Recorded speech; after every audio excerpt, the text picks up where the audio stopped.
प्रभु तेरी वाणी जीवन की रोटी, नैनों की ज्योति अंधेरा मिटाती।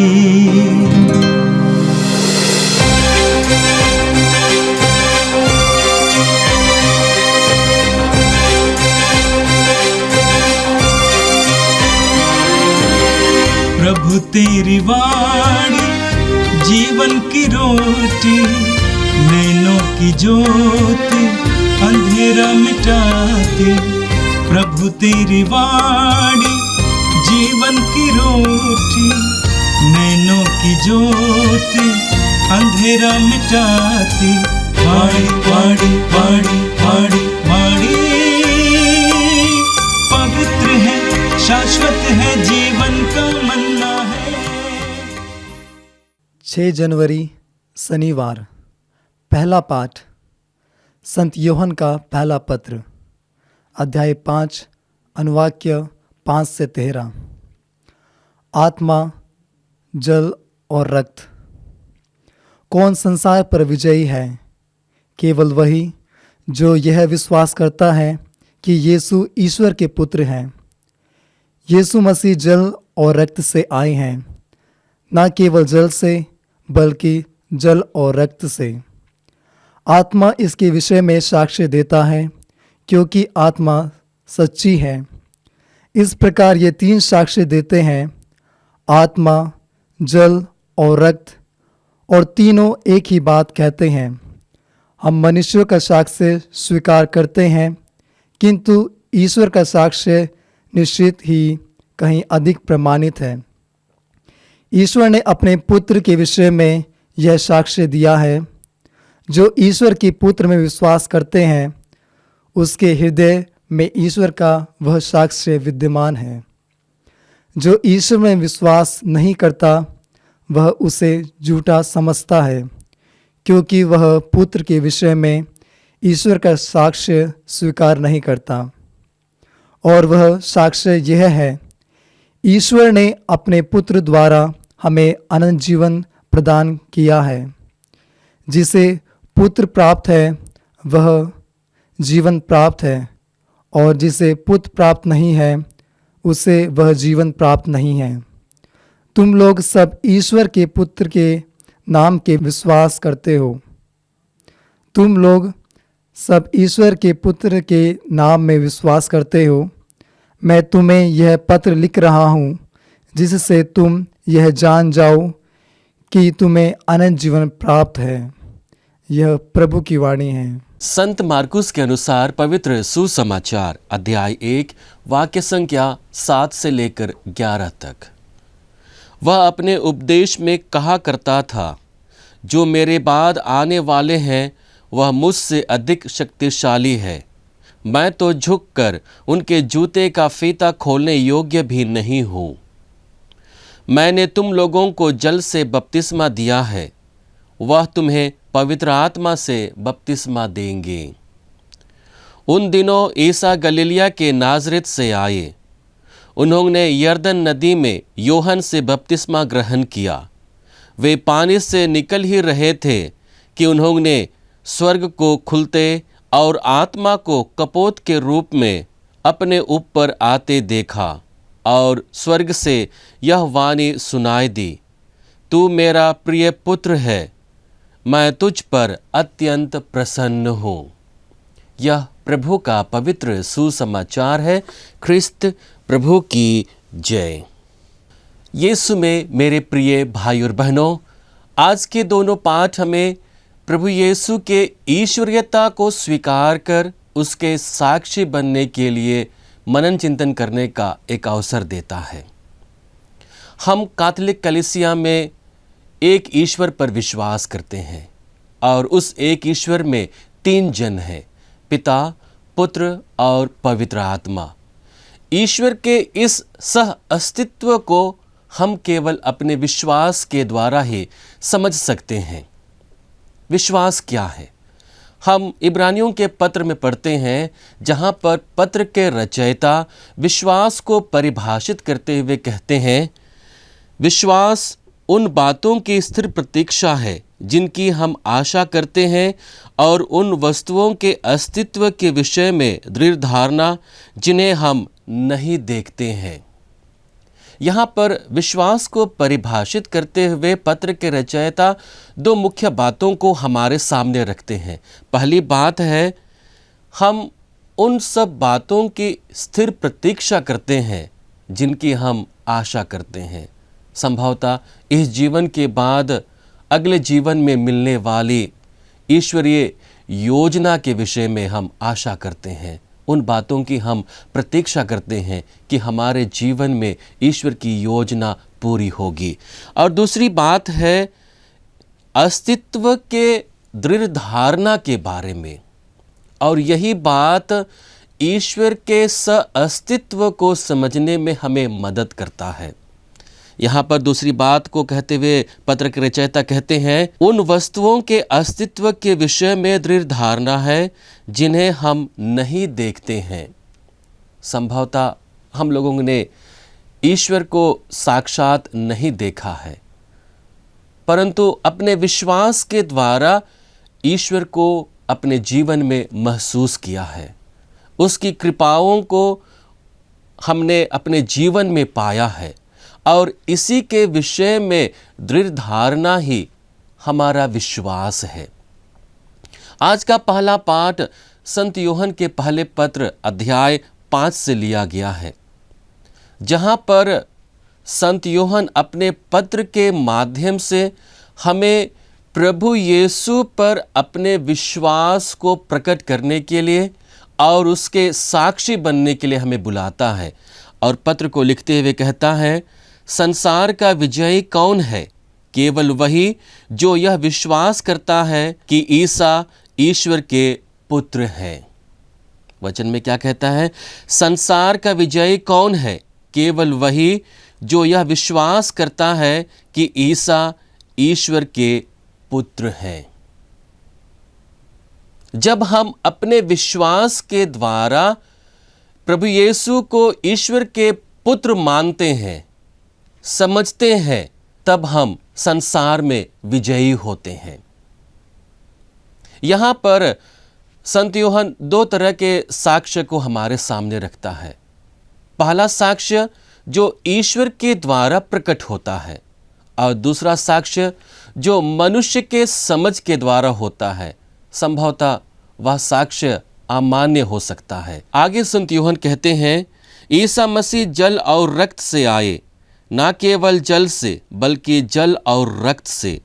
आत्मा इसके विषय में साक्ष्य देता है, क्योंकि आत्मा सत्य है। इस प्रकार ये तीन साक्ष्य देते हैं, आत्मा, जल और रक्त, और तीनों एक ही बात कहते हैं।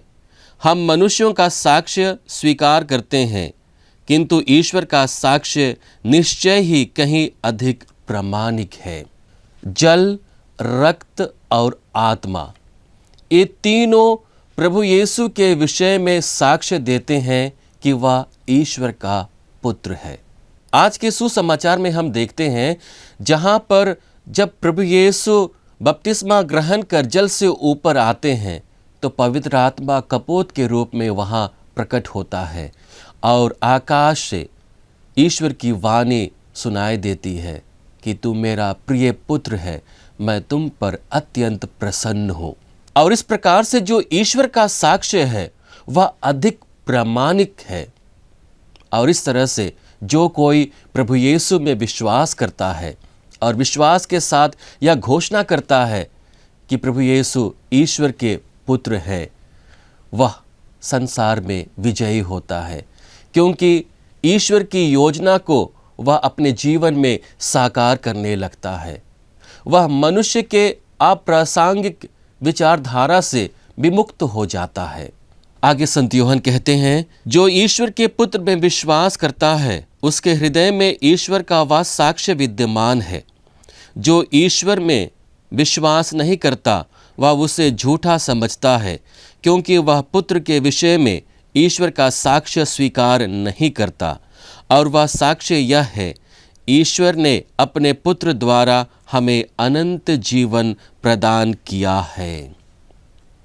ईश्वर का साक्ष्य यह है कि वह अपने पुत्र के द्वारा हमें अनंत जीवन प्रदान किया है। हम संत यूहन्ना के सुसमाचार अध्याय 3 वाक्य संख्या 16 में पढ़ते हैं, जहाँ पर वचन कहता है, ईश्वर ने संसार को इतना प्यार किया कि उसने उनके लिए अपने एकलौते पुत्र को दे दिया, ताकि जो कोई उसमें विश्वास करे उसे अनंत जीवन प्राप्त हो। ईश्वर का साक्ष्य अपने पुत्र के लिए है, और जिसे हम अपने विश्वास के द्वारा प्रभु यीशु में प्रकट करते हैं कि वह सचमुच ईश्वर का पुत्र है, जो हमें अनंत जीवन देने के लिए भेजा गया था। आगे संत यूहन्ना कहते हैं, जिसे पुत्र प्राप्त है उसे वह जीवन प्राप्त है, और जिसे पुत्र प्राप्त नहीं है उसे वह जीवन प्राप्त नहीं। इस कथन के साथ संत यूहन्ना हमें यह कहना चाहते हैं कि यदि हम विश्वास के द्वारा यीशु को स्वीकार करते हैं कि वह ईश्वर के पुत्र हैं, तो वह हमें अनंत जीवन के भागी बनाता है। लेकिन यदि हम यह विश्वास नहीं करते हैं तो हम उस अनंत जीवन के भागी नहीं बनते हैं। इब्रानियों के नाम पत्र अध्याय 11 वाक्य संख्या 6 में पढ़ते हैं, जहाँ पर वचन कहता है, विश्वास के अभाव में कोई ईश्वर का कृपा पात्र नहीं बन सकता है। वचन क्या कहता है? विश्वास के अभाव में कोई भी ईश्वर का कृपा पात्र नहीं बन सकता है। और यहाँ पर संत यूहन्ना कहते हैं, जिसे पुत्र प्राप्त है उसे वह जीवन प्राप्त है, और जिसे पुत्र प्राप्त नहीं है उसे वह जीवन प्राप्त नहीं है। अनंत जीवन के विषय में जो हम अपने विश्वास के द्वारा, अपने विश्वास के प्रकटीकरण के द्वारा यीशु ख्रीस्त में पाते हैं। और अपने पत्र के अंत में संत यूहन्ना कहते हैं, तुम सभी ईश्वर के पुत्र के नाम में विश्वास करते हो। मैं तुम्हें यह पत्र लिख रहा हूँ, जिससे तुम यह जानो कि तुम्हें अनंत जीवन प्राप्त है। यदि हम ईश्वर के पुत्र में विश्वास करते हैं तो यह निश्चय है कि हमें अनंत जीवन प्राप्त है। यीशु में मेरे प्रिय भाई और बहनों, क्रिसमस का यह काल हमें विशेष रूप से यीशु के उस विधान को समझने और विश्वास के द्वारा ईश्वर के पुत्र यीशु में अपने विश्वास को प्रकट करने का यह अवसर देता है, जिसके द्वारा हम अनंत जीवन के भागी बनते हैं। और उसी जीवन के भागी बनने के लिए सबसे पहले हमें अपने विश्वास को जागृत करना है। आज के सुसमाचार में हम देखते हैं, यूहन्ना बपतिस्ता यह विश्वास करता है कि प्रभु यीशु ईश्वर के पुत्र हैं, और वह यह स्वीकार करता है कि जो आने वाला है वह अधिक शक्तिशाली है। और अपने विश्वास को प्रमाणित होते हुए वह देखता है, जहाँ पर पिता, पुत्र और पवित्र आत्मा एक साथ उनके सामने आते हैं और उसका वह साक्षी बनता है। और उसी ईश्वर के विषय में साक्षी बनने के लिए आज के ये दोनों पाठ हमें आह्वान कर रहे हैं। आइए हम प्रभु से प्रार्थना करें कि प्रभु हमारे विश्वास को और अधिक जागृत करे, हमारे विश्वास को प्रभु बढ़ाए, ताकि हम उस विश्वास के प्रभाव के द्वारा हम ईश्वर में विश्वास कर सकें, ईश्वर के पुत्र यीशु में विश्वास करते हुए अनंत जीवन के भागी बन सके। हे सर्वशक्तिमान पिता परमेश्वर, हम धन्यवाद देते हैं तेरे परम प्रिय पुत्र हमारे प्रभु यीशु ख्रीस्त के लिए। धन्यवाद पिता, हमें विश्वास का वरदान देने के लिए।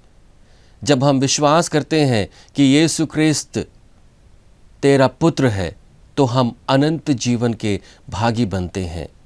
पिता, हमारे विश्वास को बढ़ाइए, हमारे विश्वास को जागृत कीजिए, ताकि हम सुदृढ़ होकर, विश्वास से परिपूर्ण होकर यह घोषणा कर सके कि यीशु ख्रीस्त तेरा पुत्र है और अनंत जीवन के भागी बन पाए। पिता, हमें बल दे, हमें अपने अनुग्रह से भर दे कि हम अपने जीवन में तेरा उचित साक्ष्य दूसरे लोगों के सामने प्रकट कर सकें कि तू हमें जीवन देने वाला ईश्वर है। हे पिता, आज उन सभी ख्रिस्ती भाई बहनों के लिए मैं प्रार्थना करना चाहता हूँ जो अपने विश्वास को खो चुके हैं, जो सांसारिकता में भटक चुके हैं। पिता, उन्हें तू अपने विश्वास से पूर्ण करना, उन्हें कलीसिया में वापस लाना और उन्हें एक अच्छा साक्षी बनाना। हम यह प्रार्थना करते हैं हमारे प्रभु ख्रिस्त के द्वारा। आमीन।